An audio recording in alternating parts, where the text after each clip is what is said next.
Hello and welcome back to the podcast. In today's episode, I'm interviewing the amazing Gabrielle Harris, yin yoga teacher, yoga curator, yin yoga educator, and author of the most incredible books. We're going to be talking a lot about the language of yin, the power of language in the yoga classroom, and how teachers can start to refine their skills and to develop their teaching skills, not only in yin yoga, but also in flow yoga. It's a great conversation if you are a yoga teacher listening, or even someone that's looking to find more ways to expand their communication. It's full of nuggets in how to develop your teaching, and it's just a great conversation. I hope you enjoyed as much as I did. Let's get into it. Hi, Gabrielle. Hi, how are you? I'm really good, thank you. How's your day going? Great. I've just taught some yoga online, so I'm all prepared for this interview. Yes, it's fresh in the mind and the body. Yeah, I'm pretty excited actually about speaking about yin and teachers and teaching yin and teaching yoga in general. It's a great passion of mine. It has been for about maybe 25 years. So 25 years. Wow. yeah, Well, look, I started teaching when I was 3. No, I'm quite old. Well, for our wonderful audience members, I would love to start by handing you the floor and just telling us what you'd like to share about your journey through yoga, maybe how you came to yin yoga, what it means to you, and we'll just go from there. Does that sound okay? Great. Okay. Yeah. Well, so I have been teaching for maybe 12, 13 years yoga, but previous to that, I was a TESOL teacher, so I taught English to speakers of other languages. I taught people how to speak English here in New Zealand and all around the world. So I've always had a bit of a teaching background or bent to me, and that's important because later on you'll find out why a lot of the work that I do is based on the methods that we use for teaching people other languages or English in particular. But in terms of yoga, I'm the person that saw a yoga course advertised and thought that would be a great idea to do without actually having done yoga before. So I'm the person that I really advise other people against, going on to a teacher training without having done yoga. Although I had a great interest in movement, and prior to that I was teaching group fitness classes and a sort of a yoga type body balance one, yoga and Tai Chi. Yeah, but anyway, the course that I picked was a hot power yoga course, and that was a bit of a shock to the system and a bit of a rude awakening. In fact, I found it really difficult physically, mentally challenging, doing these postures in very, very hot rooms, and I used to feel quite exhausted afterwards. Good at the time, but I found them very depleting in terms of my energy. But I did that for a few years, and I taught that system, the hot power yoga. But I just got more and more depleted, and around that time, yin started to make a bit of a entrance, I guess, into New Zealand. I mean, I feel that in New Zealand we're a little bit behind the rest of the world, but that may or may not be a generalisation. And so they started doing yin in studios, and I didn't really know much about it. And about 10 years ago, I started practicing yin. And then I thought, I would like to learn more about it to teach it. So there weren't any courses in New Zealand, so I don't know how people are being trained or where they were getting their information from. And so I decided to get a yoga teacher training in yin to New Zealand, bring one here. And so I go straight to the top, Paul Grilly. Come to New Zealand and do a yin training. But I mean, he's a busy guy, and I didn't know that. And that's the beauty of not knowing, just barge straight in. But he suggested some of his senior teachers. So from then on, I had them all come to New Zealand, and I ran several courses with his senior teachers here in New Zealand, and that I did that for 7 years until COVID hit. So Did lots of different trainings. Right. So instead of maybe going to train with Paul, you found some of his senior crew and said, hey, come to my hometown. I'll train with you as you train, but then I'll help facilitate for the community here. That's brilliant. Isn't it brilliant? Yeah. Oh gosh, the courses were so well received and we had lots of fun and we learned so much, and it was great. And so I hosted teachers from all around the world. It wasn't just in yin, it was in all disciplines. All the big names really. I cherry picked the people that I wanted to train with and asked them over. So that's how I got so many hours in yoga, like over 1,000 hours of training. And do you run your own trainings, or have you always been more of a facilitator and sort of brought different people with different skills to where you are? Well, I've just did my first yin training this year, actually. At the beginning of this year. And that took a lot of guts to do, because I'd been surrounded by these giants and then they left because of COVID. And so there's no more yin training. So I thought, well, I better step up now. The things that take guts, right? I mean, we all have those blockages within us about what we think we can and can't do. And that was my one. I'm never going to teach a training. I'm not good enough. But I did it and it was fine and people liked it and it was full, and well, I think they liked it. They said they did. But yeah, there was a lot of work actually.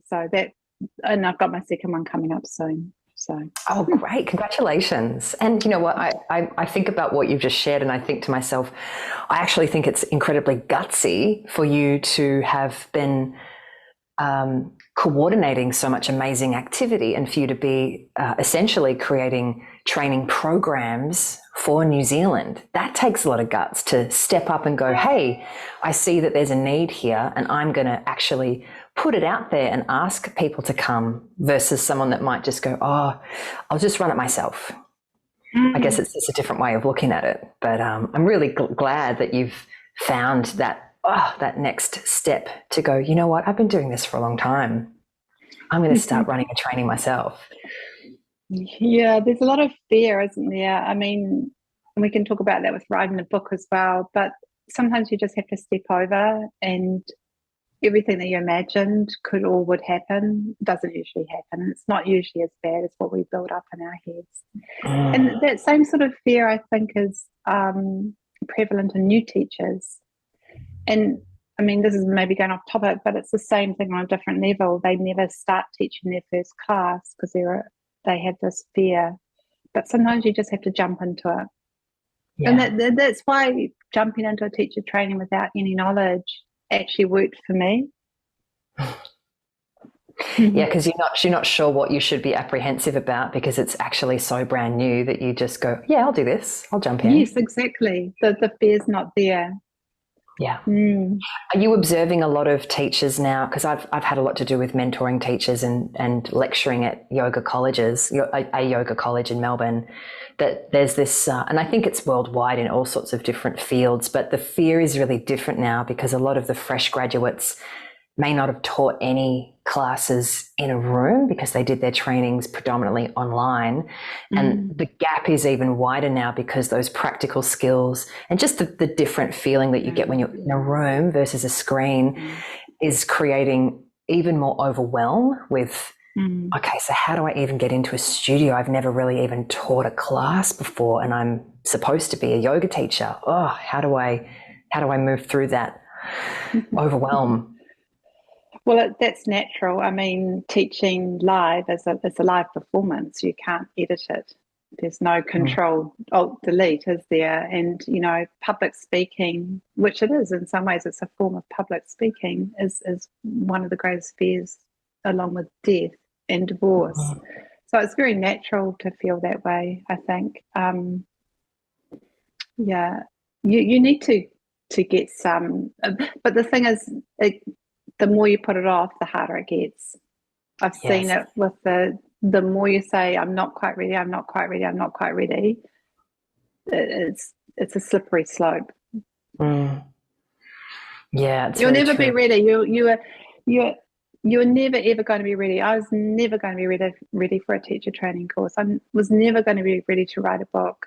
It's no way near perfect, anything that I do. It never will be. Mm. And if you wait till you're ready and you're perfect, you'll just be sitting around for the rest of your life waiting for that, and it's never going to come.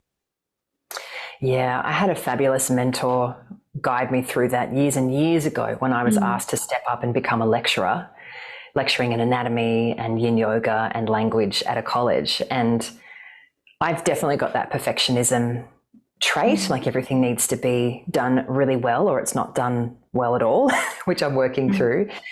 But he said to me, you have no idea how much you already know and how much you have to share. If you're thinking about how not ready you are, you're sort of disrespecting how much you already do know, and you'll be surprised how well you do if you just start. So just start, just begin, which was wonderful. So good. And this is one of my points that I'd like to give to teachers, and that is, don't confuse knowledge for being a good teacher.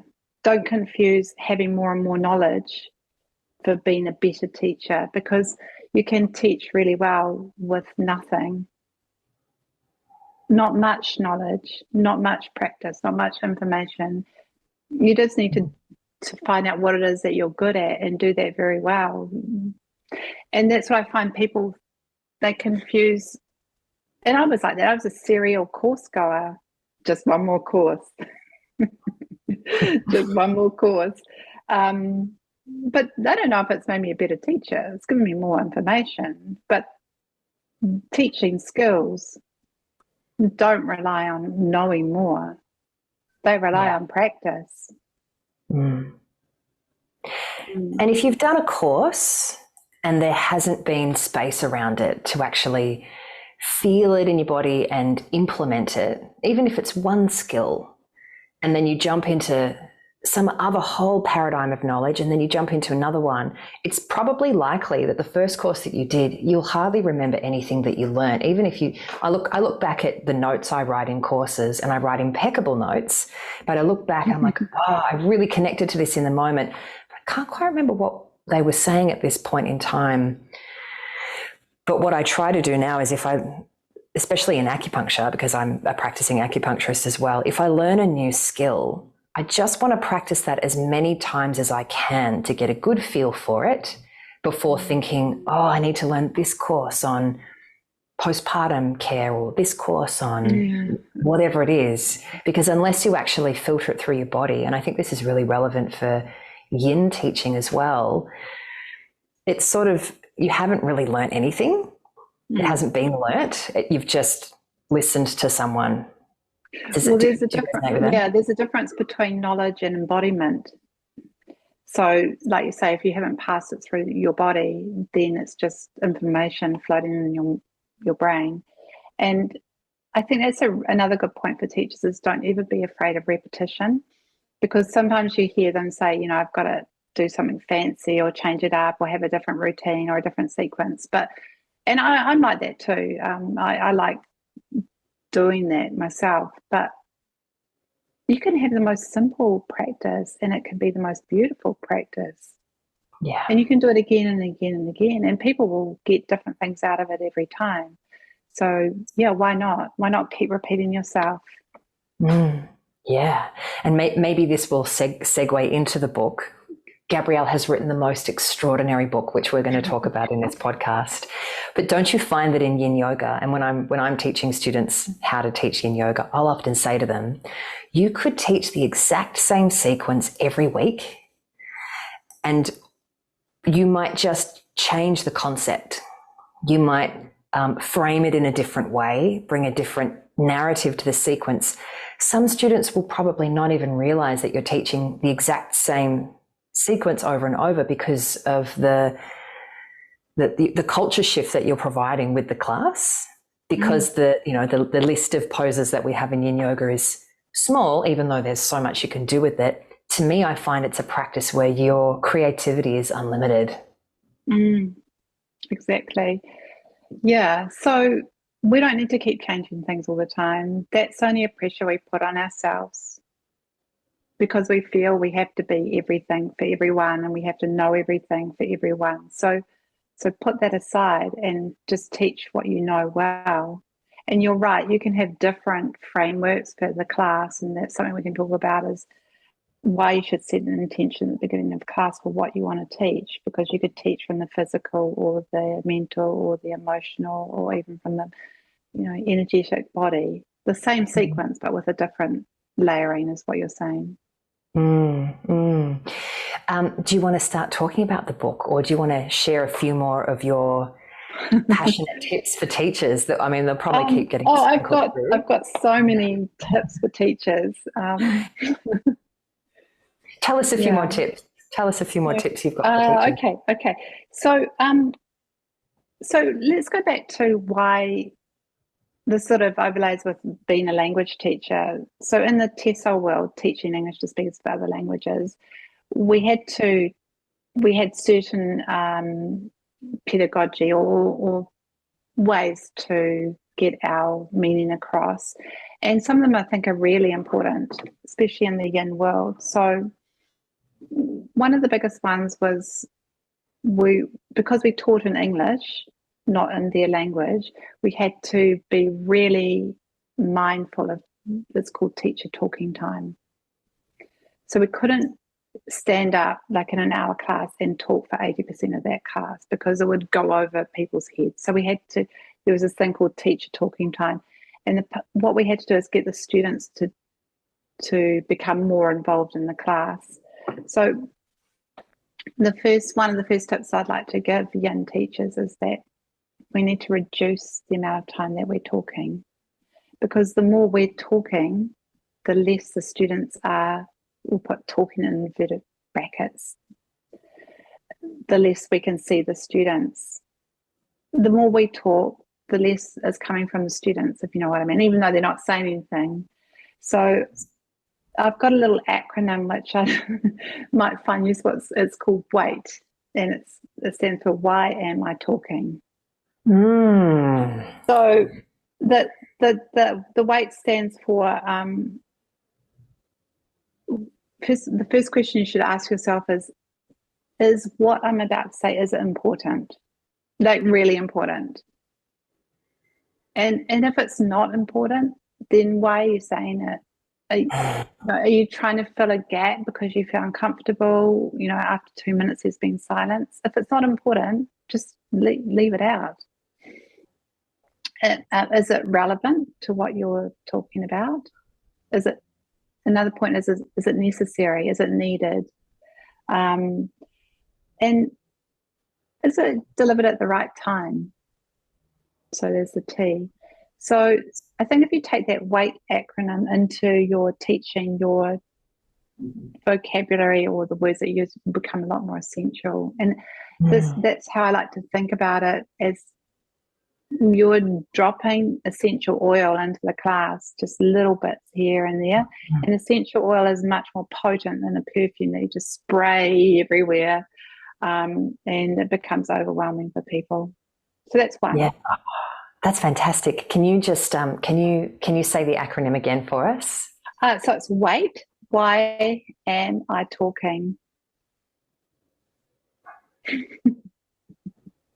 No, I feel like not saying. We'll just give everyone a minute of silence to digest that. Do you find, I just want to dig into that a little bit, do you find, because I definitely found this as a new teacher, consciously and unconsciously we have a lot of filler words that we don't even know we're repeating over and over and over again until maybe someone brings it to our attention. Maybe we've got a really hands-on or a really enthusiastic studio manager that brings it to our awareness that, hey, you actually say the word beautiful over and over and over again in a yoga class, or you say, from here we'll be doing this next thing. And until it's brought to your awareness, you're not understanding, and you probably understand this better because you've worked in this field of language, how the brain creates these very short-term loops and links for filler words. And something that because I have mentored many students, and I say to them, if you're up for it, maybe try audio recording your class and listen back to it, because I feel like a lot of what you just said, Gab, is consciously weeding, having that nous to become aware of what you're saying and then reflect on it and examine it and sit with it and then start weeding out the unnecessary bits. Well, that's about creating awareness of yourself, and that's what yoga is, right? Yoga is about creating awareness of yourself. And yeah, if you want to be a top-notch teacher, you've got to do the work, and part of the work is this it's svajaya, it's self-study. And unless you've got a mentor, record yourself definitely on film and in audio, and listen to yourself, because there are a lot of filler words. Good. I mean, good. That's good. What that doesn't, it stops meaning anything.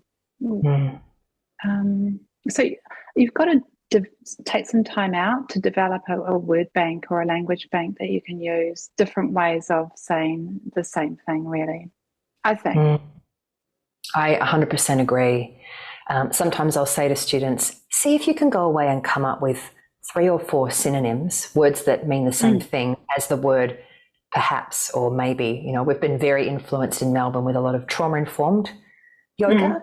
And sometimes what I find with people that are changing their language through a trauma-informed lens, because it's so invitational and they really want to emphasize that you have choice and options in the class, is that sentences will often lead with the word perhaps, or they'll lead with the word maybe.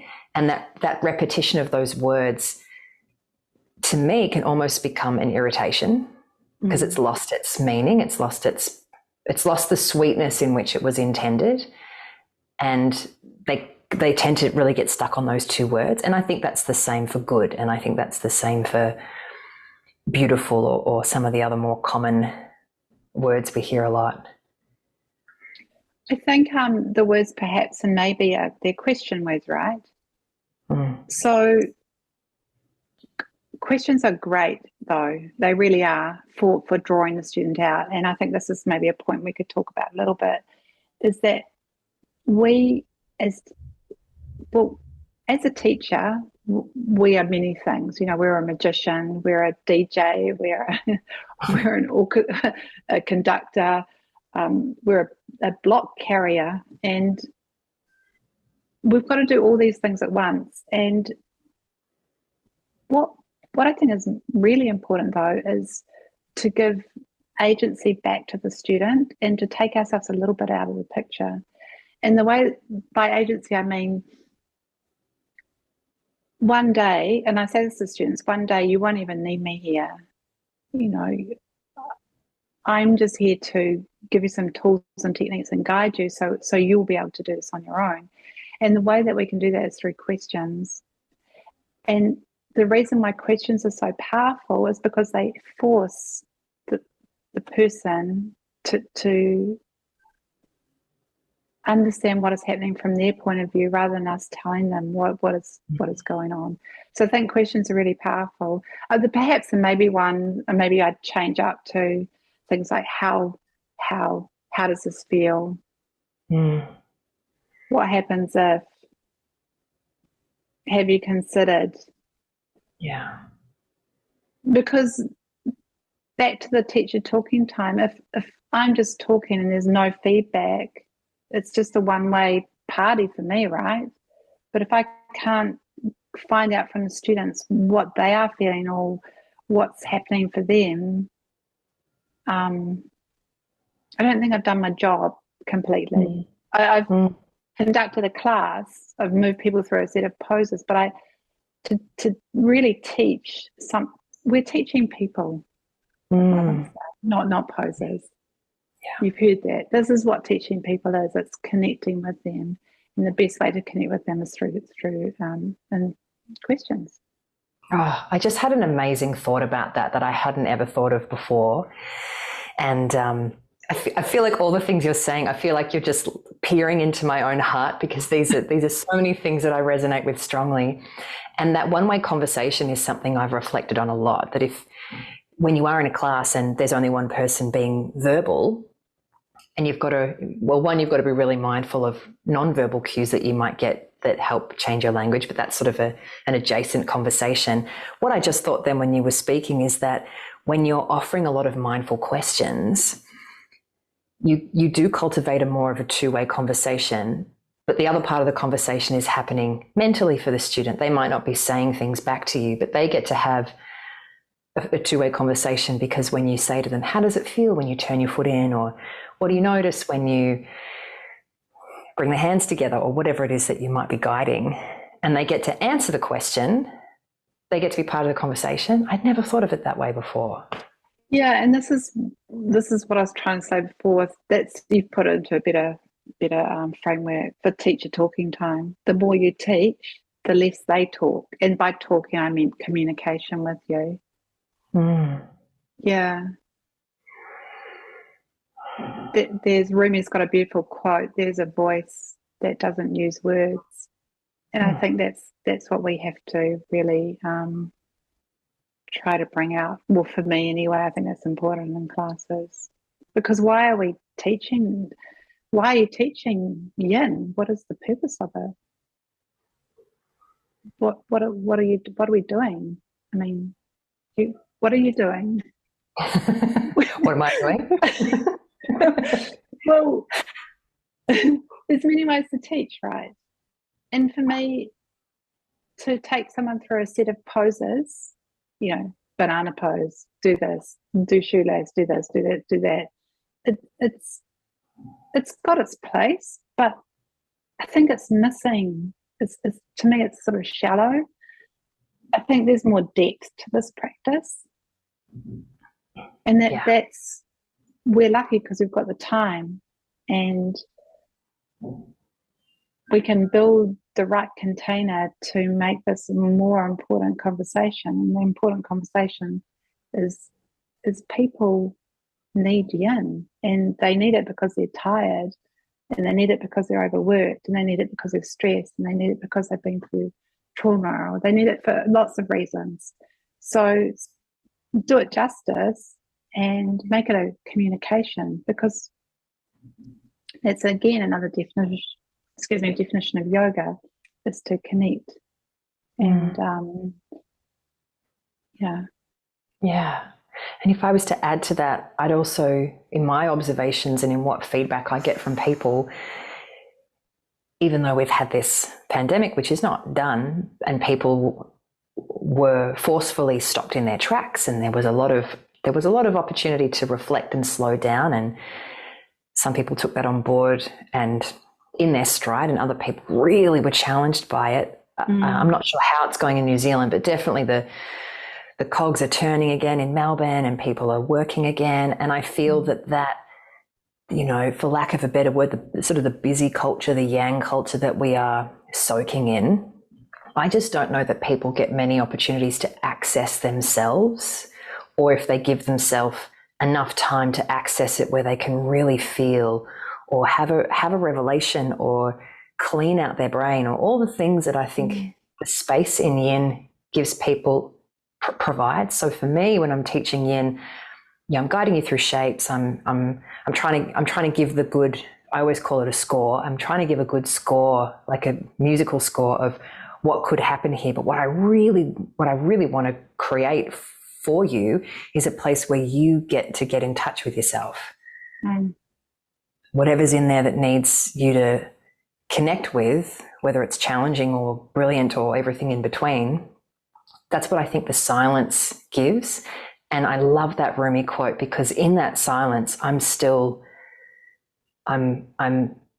softly sharp in the room, and I don't need to say anything, because I know that inside every person's mind and inside every person's body on that mat, whilst I might not be speaking, there's so much going on. And new teachers that I speak to get very, very nervous to stop talking, because sometimes I think they equate the not talking with, if I'm not talking, then I'm not teaching yoga. So I just have to keep saying things. forgetting that 10 seconds or 30 seconds of them stopping and reconnecting with their breath is crucial for everyone in the room, especially them. Well, if you're a teacher and you want to teach how to connect into stillness or the source of everything, then you're teaching by being quiet yourself. So you teach by modeling what it is you're trying to teach. Mm. But yeah, the speaking thing, it is, I think it's a fear. It's a bit of nervousness. But you know, the most intelligent teachers are the ones that say the less, actually. No, I shouldn't say intelligent. The most probably experienced teachers often pare it down to quite simple concepts, keeping things very simple. We're not there to tell students how much we know. If we're doing that, I would say we're diving into ego, which is, I'm a little bit nervous. I want to let you know how much I know. I want this to be a good experience for you. I want you to like me and respect me because I know this. You may not know that's what's happening, but it possibly is something to consider. If you're that person, and we've all been it, so please don't take this as a judgment. Try teaching a class with no words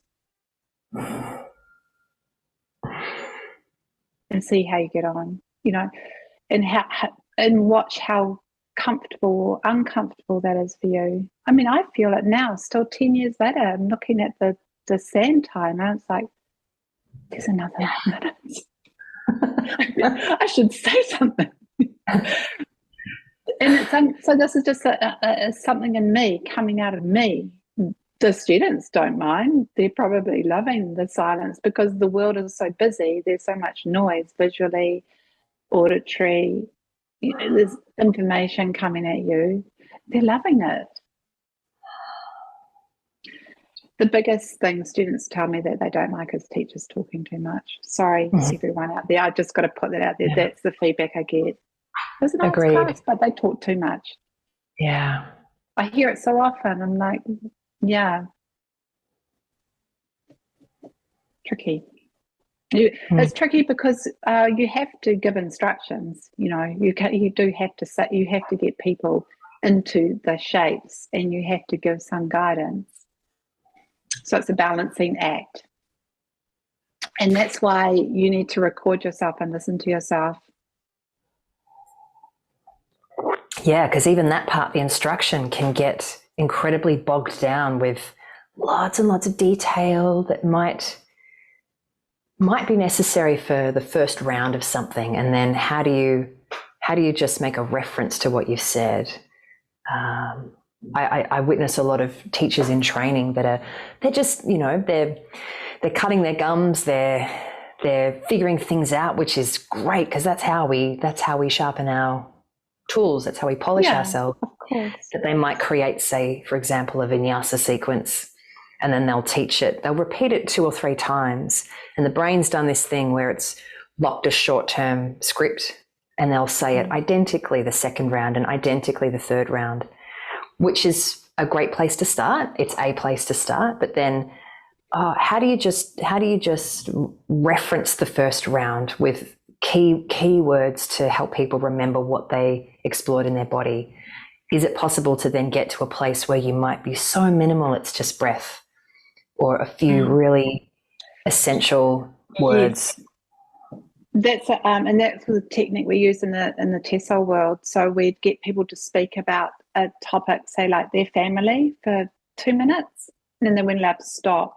And then we said, great, now take the same topic, the essence of it, and say it in 1 minute. And go, great, okay, right now 30 seconds. And so we keep whittling it down, and in the end, I've just got a few words, and they're the words that you use. That's a great exercise. Yeah, it's a good one to do. You can use that with your teachers. Yeah, that's Yeah, so fantastic. just whittling it down and down and down to the essential language. Mm. Do you do that in your training? Do you offer that? No, I haven't done that one. This I'm is too the kind busy of stuff talking.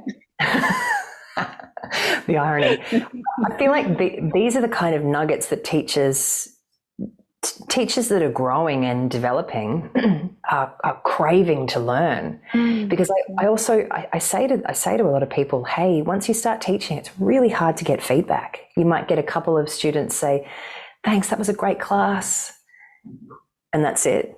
Or maybe if someone's feeling a bit bolder, they might come up and give you some friendly, constructive criticism. Or the people that run the studio might be very involved, and they might come and participate in your class at regular intervals and give you feedback. But other than that, when you're thinking about, well, where are my shortcomings? Where can I grow? It's often difficult to get that kind of feedback or that kind of exercise where people can go, oh, what a fantastic way for me to learn how to not keep running on my short-term script. That's gold right there. Yeah, no one's going to give you feedback. It's tricky. So Sometimes it shows up with less people coming back, but you never know why people come and they don't. People have all sorts of things going on in their lives. Yeah, exactly. And you can't judge your class by who shows up and who doesn't show up. No. How did it come to be? I mean, I feel like I know a little because of what you've been saying, but at what point did you feel the inspiration to start taking all the things that you've been witnessing and experiencing and step into the journey of putting pen to paper and creating your book? How did that come to be? So, as I said, I had all those training courses, lots of different training courses, and I had a pile of notebooks. Have you got a pile of notebooks with notes in them? Yeah. And a pile of books. Yeah, Published books. And I couldn't find anything in any of them actually, so I set out to order it to make sense of it, and I'd be going through all my notes thinking, oh, that's good, and then I just started to build this book, and that's how it started. And then I got right into it, and I thought, oh, I'm just going to carry on. Here's a funny story. You know, beginner's mind, I love to say this to teachers, beginner's mind is fantastic because you just have no filtering system or any boundaries. So when I thought I'd first start writing a book, I thought, oh, same thing came up. I can't do this. I'm not good enough. I'm not even a writer. Oh, who am I to be writing this book? I know I'll get someone to help me, someone really big in the in world. So I wrote to Benny Clark and I said, can you help me write this book? He's so polite. He must have thought, who's this nutter? He said, he just wrote back and said, oh, because I'd done a few things on his website. He said, no, you're a good writer. Just, you do it. He was writing that trilogy at the time. I didn't even know that. Oh, gosh. And I'm like asking him to write my book. And no, you do it. You'll be fine. You're a good writer. Just make sure you get it edited. And so that's what happened. I thought, okay, this is another teaching. Stop looking outside of yourself for someone to tell you that you're okay, because that's the first thing I did. It's the first thing I did when I went on the teacher training course. It's the first thing I did when I started teaching. It's the first thing I did when I got all these people in and when I wrote a book. It's a continual theme in my life. But we already have enough knowledge and information. But what some of us don't have is application. And writing is a practice. It's a yoga practice. It's a commitment, abhyasa. Yes. Continuous practice over a long time done with love. That's what writing is. And then, like in the Bhagavad Gita, you do the writing, you publish the book. I did it, I self-published, right? and I put it on Amazon because they do print on demand, so I didn't need to have 50,000 unsold books sitting in my bedroom. And I literally push a button and it goes out into the world. And then it's like, oh my God, what have I done? Can I get it back? And it just all went from there. So you let go of the results. You do the work. You let go of the results. This is the teaching from the Gita. And from the time that you were looking through all of your notebooks and pulling out all the gems that you'd collected as a student to when you hit that button, what was that time frame like? Oh, it actually, I wrote the book in 4 or 5 months. What? And I know, because That's I'm amazing. fluent, it was just pouring out of me. But it was a mess. It was unreadable. It was just all over the place. It was like my brain had just spewed all this stuff out.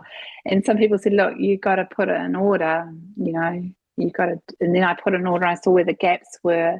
And then I got to edit and edit and edit. And it went on and on and on. And there was a practice in patience.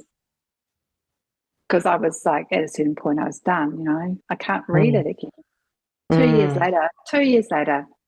Mm-hmm. It took 2 years easily. But it's not just 2 years, it's 15 years. Sure. Leading up to that point. So, preparation.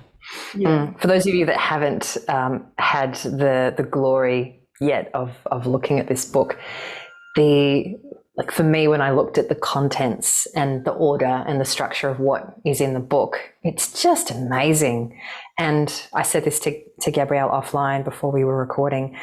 Just like I said before, when I'm reading it, it feels like you're really peering into my own mind and my own heart as a teacher, and the things that I really connect with, and the kinds of things that I've also discovered teaching yin, and it feels like it's flowing out of my body onto paper in just the way that I would connect. And all these things, I'm like, these incredible things that I haven't even been able to put into words yet around language and theming and concepts, and then bringing in yogic principles. And then there's all these sequences and posture and physicality nuggets in there as well. It's so in depth. It's such a beautiful book. It really is. And there's no other book. I have not seen another book like that on the market when it comes to a book that you could dive into to help you develop your skills when you're starting to feel like, I don't know what I'm really saying. I'm really influenced by my favorite yoga teachers. And so I've just begun by saying all the things they say, because they said them with conviction and they really landed with me. And I'm at a stage where I'm just saying what they say, but I'm starting to wonder if I really understand what I'm saying, and how do I begin to find my own words for these cues? What's really happening in the body? How do I develop a theme? So one thing that I think about a lot is a theme. A lot of people will use the theme letting go, or to let something go. And I feel the struggle in people not really understanding how to give that kind of a theme more dimensions. And so they just have a sentence that is the intention, and that sentence just gets repeated multiple times through the class, but it doesn't really go anywhere. So how can you give an example of that sentence? Yeah, so just notice if any thoughts are coming up, and just let them go. Okay, right. Which is always the easiest thing to do, right? Oh, okay. Oh, peaceful. But that they might use that they might use that. So they use it as a direction, but not as there's no method behind it. A method. There's no way that it relates to maybe the way you're breathing, or there's no way that it could be a metaphor. There's no way that you might relate that to your body experience or your sensations.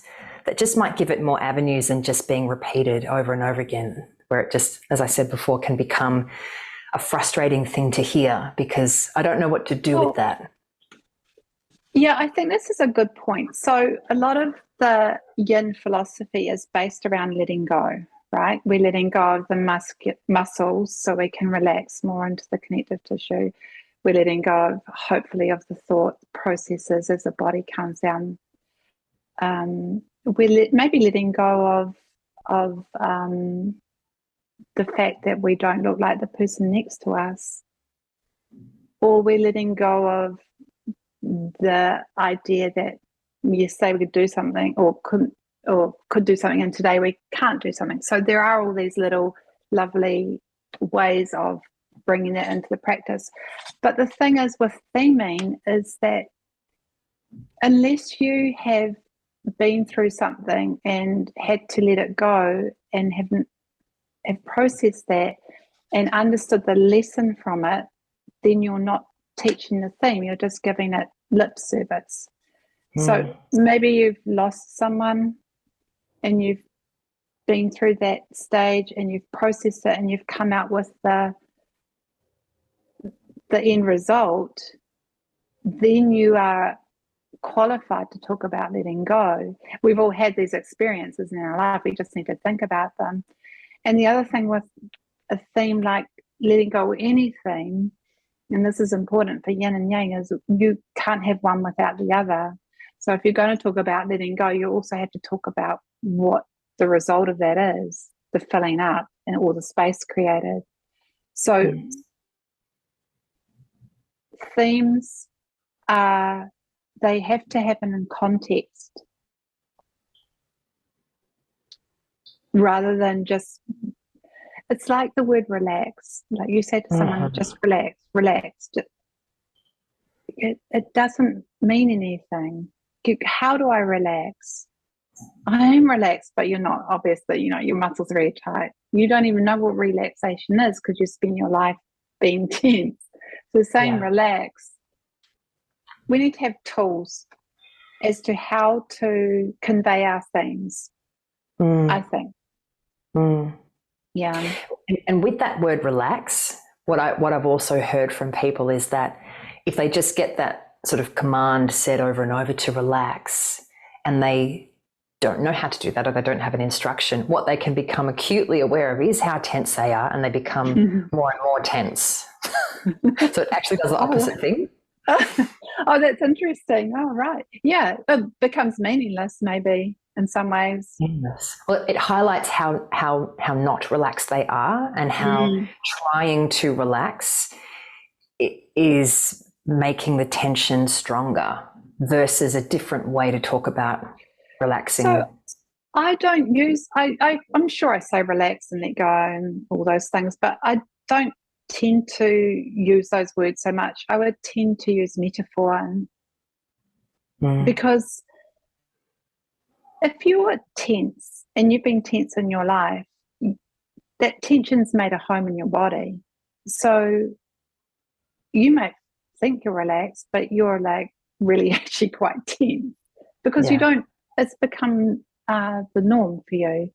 So metaphor is really a good way of helping students understand where they're holding tension or tightness in their body. So an example of a metaphor is just to compare something, a part of the body, to something else. Just off the top of my head, let your body melt like butter. Maybe I wouldn't use that one, but something like that. Just so they have a visual of what it actually is to relax. I think it's a better approach. Yeah. I'll sort of I'll say to students that have that come up, I'll say, what do you feel in your body when you are relaxed? Like what happens? And then see if it's possible to, so that the offering might be that the instruction or the cue could be, is it possible to invite a feeling of heaviness into your heels? So instead of saying relax your feet, yeah, or notice the way your heels are resting on the floor and just let the floor hold your feet, or something that might help them get a feeling of change rather than something I've got to do myself to get an outcome, which is to relax. Oh, okay. Yeah. I don't know how to do that. And now I'm really aware that I'm not relaxed and I'm totally distracted. quiet, or however else that might spiral out, even though it's coming from such a well-intentioned place. Yeah. It's like when you're having an argument with your partner and they're telling you to calm down. Yeah. I am calm. Does that work? No. Yeah. And it sounds like what you're saying is just trying to help people find another way, like find another way to, like, obviously the intention with what you want to say is there. How do you find another way with that intention to come around with a different approach with the words you're choosing or the imagery you might be inspired by? I think so. And always start with the body because it's the most tangible thing. I mean, we live in it. So it's pretty easy to start with the body and cue the body to help us get these concepts across. Yeah. So in the book, there's a lot around, and now that I know your history in being a language teacher and how much you must have learned in a field that wasn't yogic but is totally relatable to a yoga space, tell us a little bit more about what you've included in the book when it comes to words, because the title of the book is about language. Like, a lot of the book has come from a language place, right? Yeah, the language of yin. The language of yin.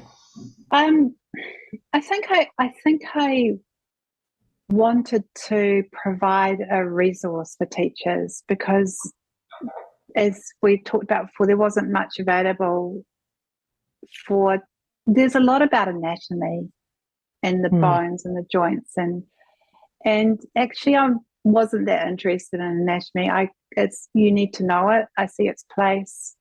I like aspects of it, but I'm more interested in how to create an experience for the student, how to create a container for the student. And, words are all we have. The universe, was created from a vibration. And the word om comes from that, and that carries meaning. And this meaning can seep into your body. So words carry vibration, and they carry energy, and they carry intention. And as a teacher, that's all we have to portray meaning. And I felt that there's a real lack on the market for something like that, to help teachers, to give teachers tools to embrace what yoga was through their words, because words are so powerful, right? They have the ability to hurt us, and they have the ability to heal us. And I'm not asking people to be poets, but can you imagine how powerful it is to just say one little thing that lands with someone and it changes their whole life? It's possible. It's possible. And, people want to be seen and they want to be heard. And we, as yoga teachers, we have the privilege of standing up, day after day to offer this ancient art. And we can choose how we do it. But if we choose these words that are based in ahimsa, in kindness, and we choose words that help elevate and lift people up higher, and we choose words that give people agency or choice, or we just say something that makes someone feel seen or heard, then I think job done. I don't care where your bones are. Oh, I do, sorry. Don't kick me out of the yoga world. Bones are important. So beautifully said. So beautifully said. And the imprint of a word or a phrase in a class can stay with you for a really, really long time. Yeah. And that can be something that sets you on a path of intense critique of your own practice. Yeah, inquiry from something that you're grappling with on your own journey to self-acceptance. And it can also be, like you said, these moments of absolute transformation, like total light bulb moments, just from someone helping you to feel it differently with the power of their words. And it might be just one word or it might be that Yes. analogy of butter. It might be that metaphor of butter, rather. And I'm not sure that all yoga teachers understand that yet, just how powerful words are. Well, a couple of things. Yoga's a conversation, really, isn't it? I mean, we say the definition of yoga is communion and joining, but it's a conversation. And just as maybe some advice to teachers, I think a lot of one of the reasons why people like my classes is they come out and they say just what you said, actually, Katrina. I felt like you were talking to me. And I'm not talking to them. I'm usually just talking about myself, actually. But, stuff that I've been through or how I've experienced things, but I'm translating it into a general way that it's not about me, it's generic. And because the human condition has so many commonalities, whatever I've been through, you've probably been through, or someone else in the class has been through, that if we can find a way to converse with people about their life in a non-threatening, generic way, they're going to think you're talking to them. Mm. And that's where the magic happens. Because if you want someone to learn something about themselves, first of all, they've got to recognize it in themselves.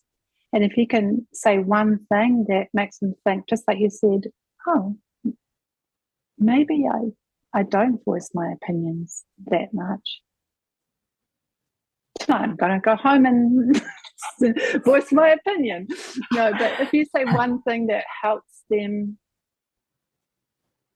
learn something about themselves, I think that's you've really done a service in some ways. Not telling them about themselves, but something that is like a seed that makes them create more awareness about themselves. That's how I approach it.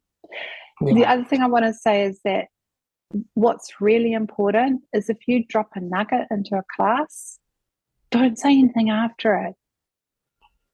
Because I've had some beautiful things, and then now move your leg to the right. And the next split second, I'm like, what? Why? Leave it to sit in the room, just like, that thing, mic drop. Yeah. Just a mic drop. And then there's nothing. Yeah. And then they're processing it. And, I think this makes it more potent. So I always, if I say something, there's a space afterwards. Agreed. Makes me think of what we were saying earlier around your acronym. Why am I talking? Yeah. And if someone says 10 phenomenal things back to back, they've all been a bit wasted because none of them have had space to be digested. And sometimes someone's class plan and all the things they say is 10 classes. And if they could just rearrange it and pull them out, they've got content and verbiage for 10 practices by adding in more space. Yeah, and just giving each of them some more breathing room. And that's why the repetition is good. So if you've got a theme of letting go and use it for the next 10 classes, it's going to develop. Yeah. And you're going to build up that library. So it is a good idea to do that. Yeah. Yeah.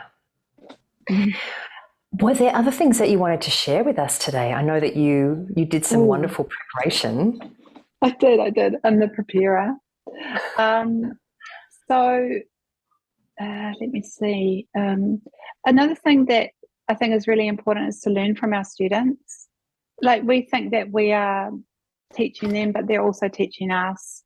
So that's going back to the questions. I think it's really important to get feedback and ask students how they felt about something, even after the class, what they enjoyed, what they didn't enjoy, what they found difficult, what resonated with them.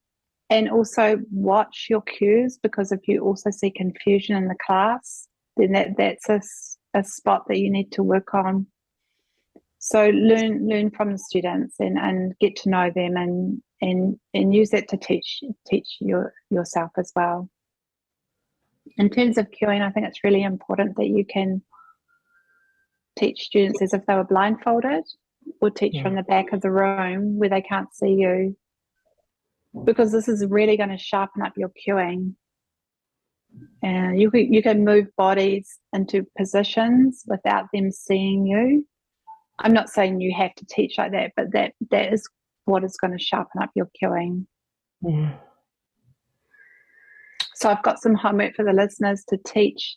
This will get them twisted roots from the back of the class. Oh, yeah. Yeah, so I think that's really important.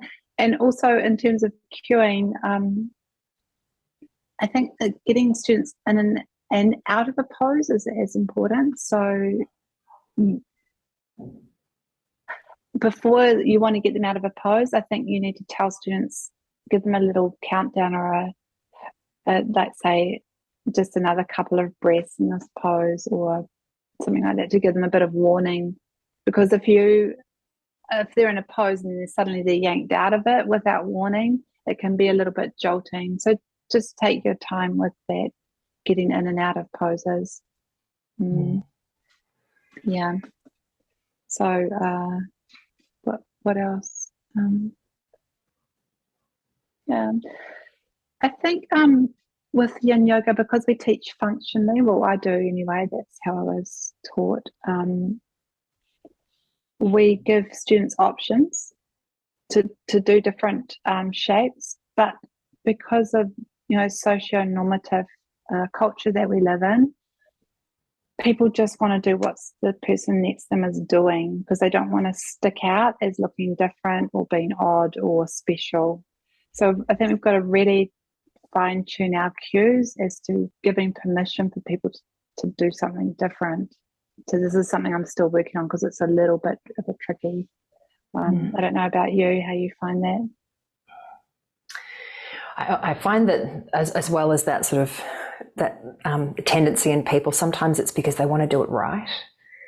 I want to, if this person's doing it that way and I'm not sure what I'm doing, I might sort of copy them a bit, because I want to make sure I don't want to stand out, because I don't want to be doing it wrong. No, and that's the issue, as students want to look the same as the person next to them. Yeah. And saying you can take this option doesn't work, actually. Well, if the intention is really washed a lot with the target areas, and target areas being the roadmap of the practice, I talk about them as a roadmap. Here's a roadmap, but you might travel a different way than the person next to you. It doesn't really matter what it looks like. And with the questions, to constantly be guiding them back to, what are you feeling? So this is the map. What are you feeling in that map? It might be that one of those target areas doesn't really show up in this pose for you. Give yourself the space to move around.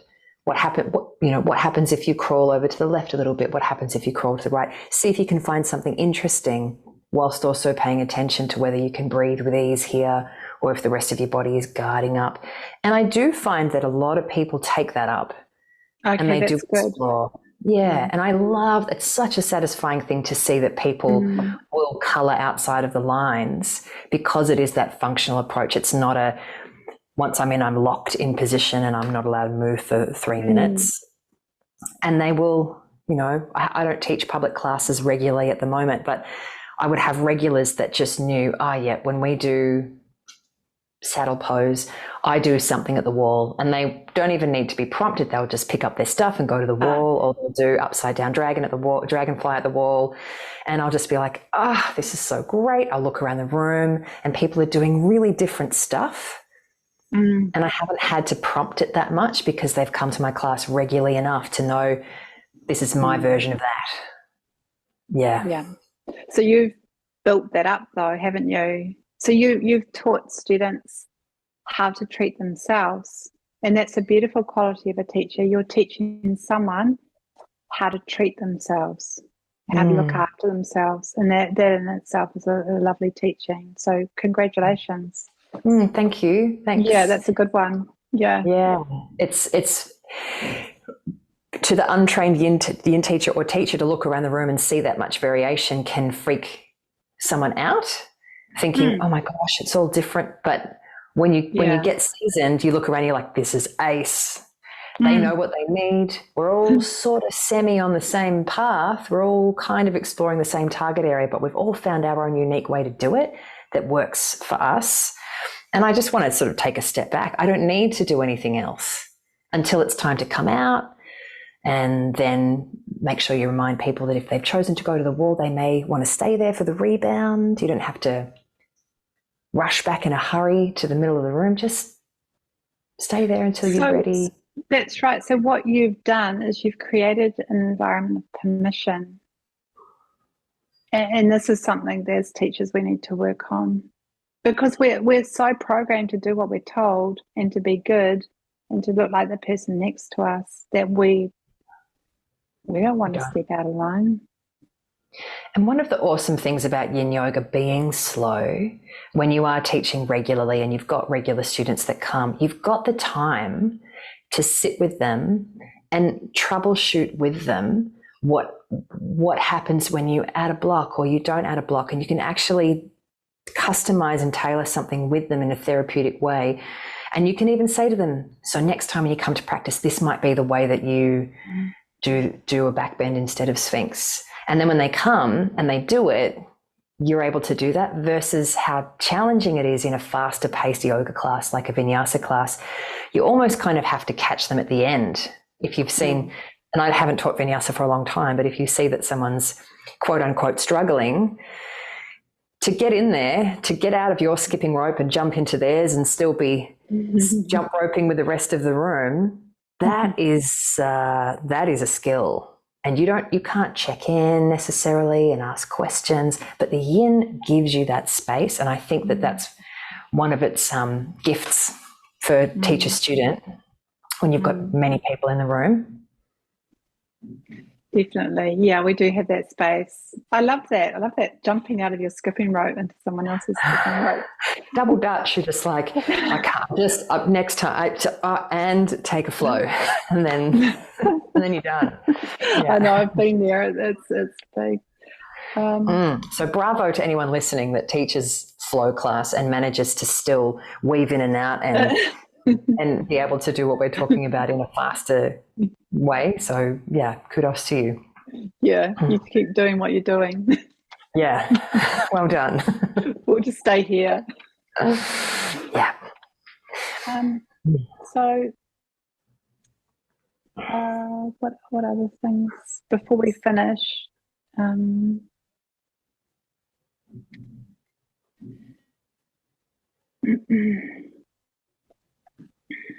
I think just another couple of tips for teaching, maybe before we finish up.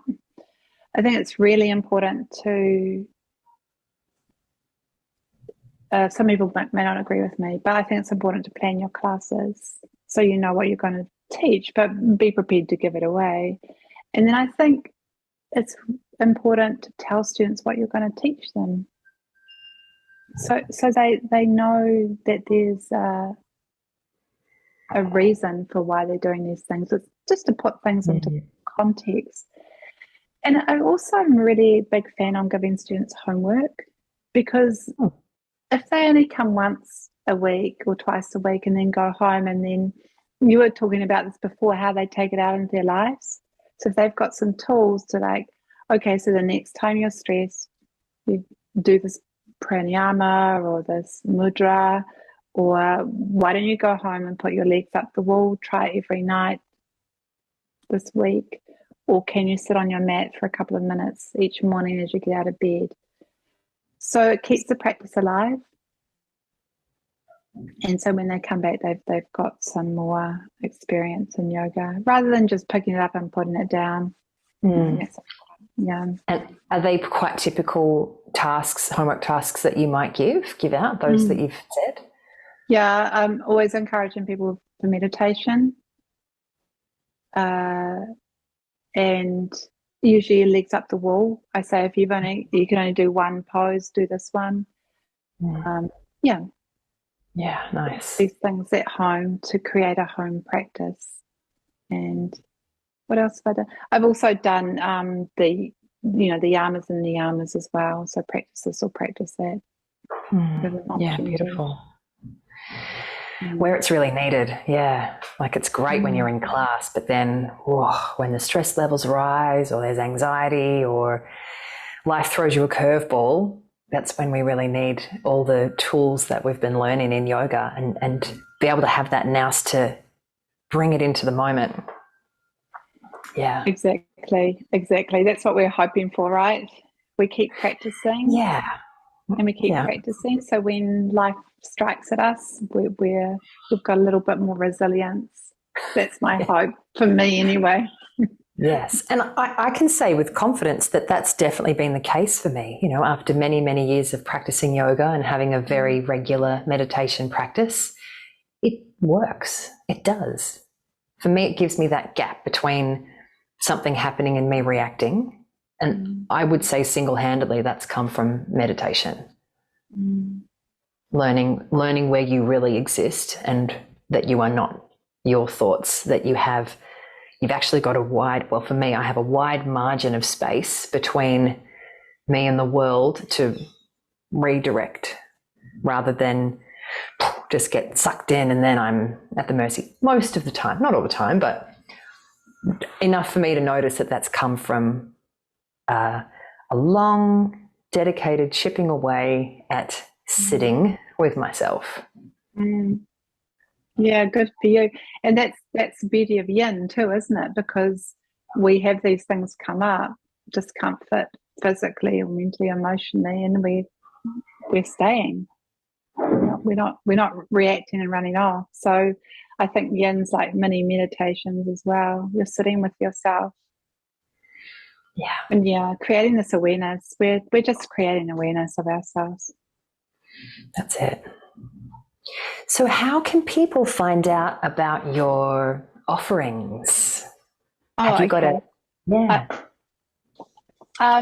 well, I've got a website, so it's under my name. Yeah. I don't offer much actually. Yeah. Do you have upcoming trainings listed there? Yeah, but you'd have to be in New Zealand and no one lives here. Yeah, but we don't know who's listening to this.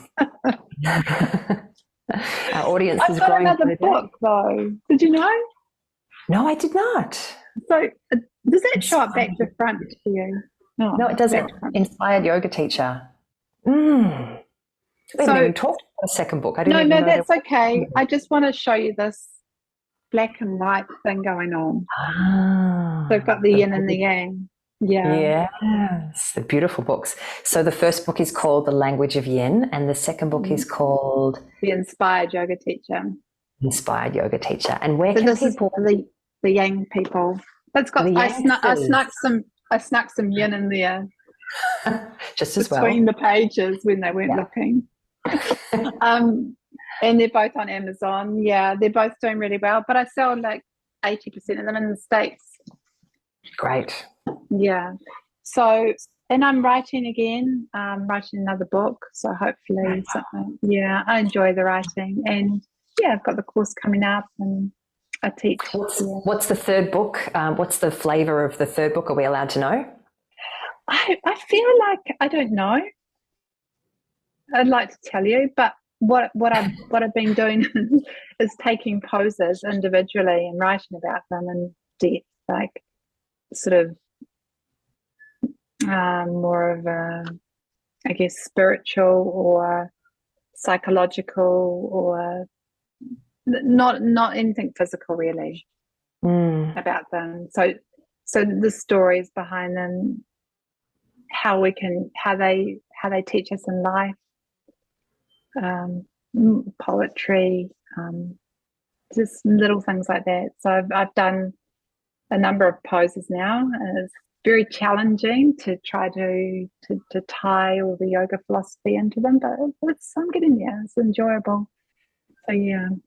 Oh, that sounds wonderful. Well, we look forward to that when that's ready. So do I. Gosh. Oh my goodness, this has been such a beautiful conversation. Thank you so much. And thank you so much for everything that you have contributed to the yoga community from that first moment of thinking, how can we get yin yoga to New Zealand, and beginning to coordinate that for people living in New Zealand, to all the work that you've done being part of those trainings, and then bringing all of the knowledge that you have garnered over the years and publishing them in books that you've shared with us. Thank you so much. Thank you so much for doing that work. Amazing. Oh, that's lovely. Thank you. Yeah, and so to everyone that's listening, good luck with your yoga journey, and also please contact me if you've got any questions or you need any information about what I've said today. I look forward to hearing from you. Thank you, Katrina. Thank you so much. Great conversation. See you later, Gab. Bye. Thanks for listening, everybody. Bye.